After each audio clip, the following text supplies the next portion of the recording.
The Exaltation of the Holy Cross is one of the 12 great feasts in the early church cycle, because the cross is at the heart and center of all that we as Christians believe. The church celebrates the feast of the exaltation of the cross, the triumph of the cross of Christ over the power of sin and death.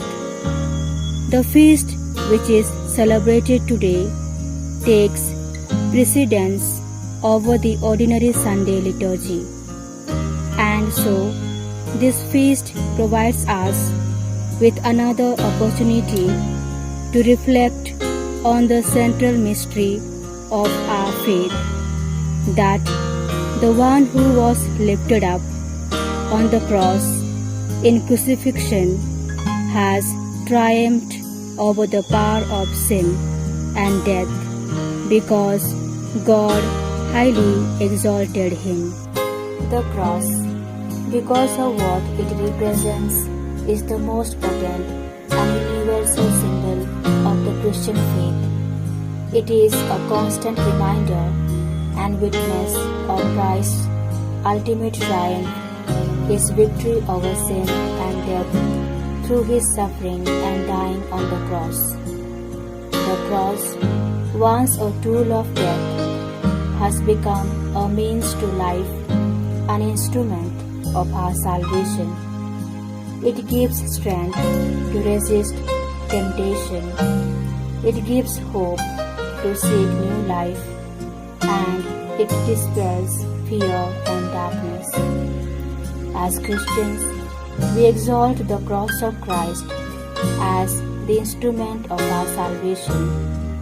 Adoration of the cross is, thus, adoration of Jesus Christ, the Son of God, who became man, who suffered and died on the cross for our redemption from sin and death.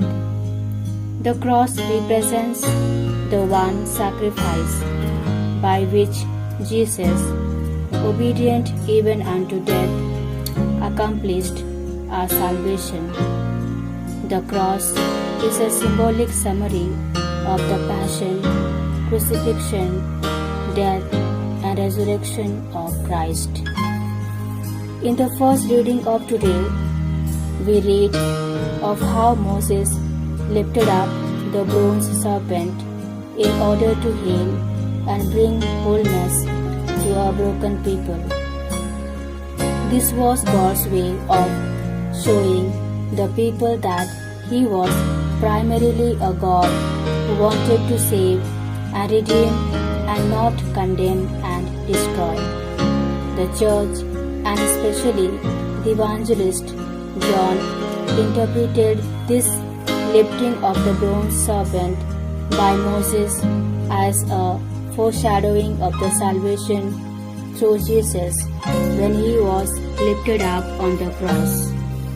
The triumph of the cross is the triumph of Jesus Christ, whose love for us and obedience to his Father climaxed with his death on the cross. The Redeemer meaning of the cross is presented in the Christological hymn in today's second reading from the letter of Paul to the Philippians.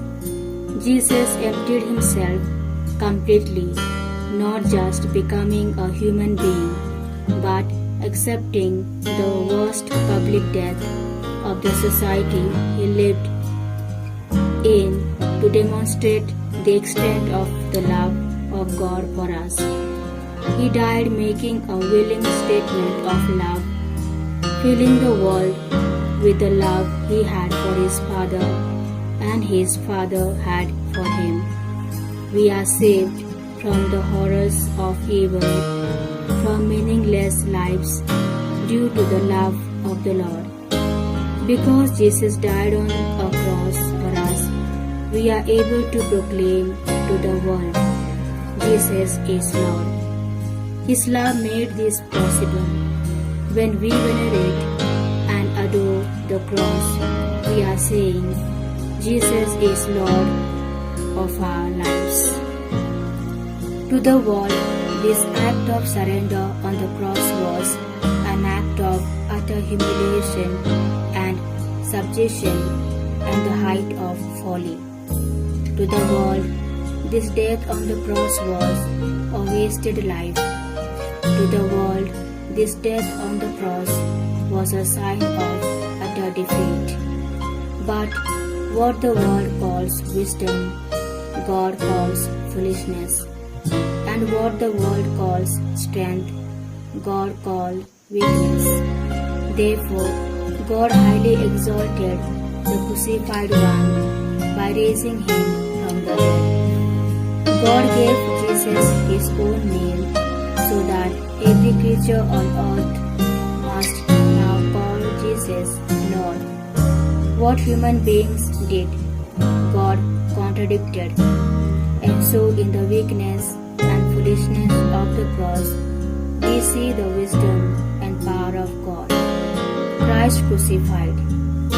In him and his cross, surrender becomes power, waste becomes gain, and death and defeat become victory and new life. The cross is at the center of our lives. Every time we face sickness and death, the cross is at the center of our lives in frailty and old age. The cross is at the center of our lives every time we feel utterly alone and abandoned. The cross is at the center of our lives every time we are tempted to give in and give up. It is at the center of our lives every time we are tempted to throw our hands up in despair.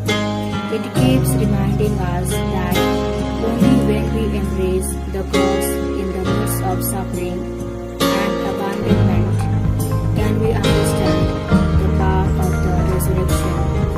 Only when we have the courage to keeping on, can we like Christ become victorious and conquer.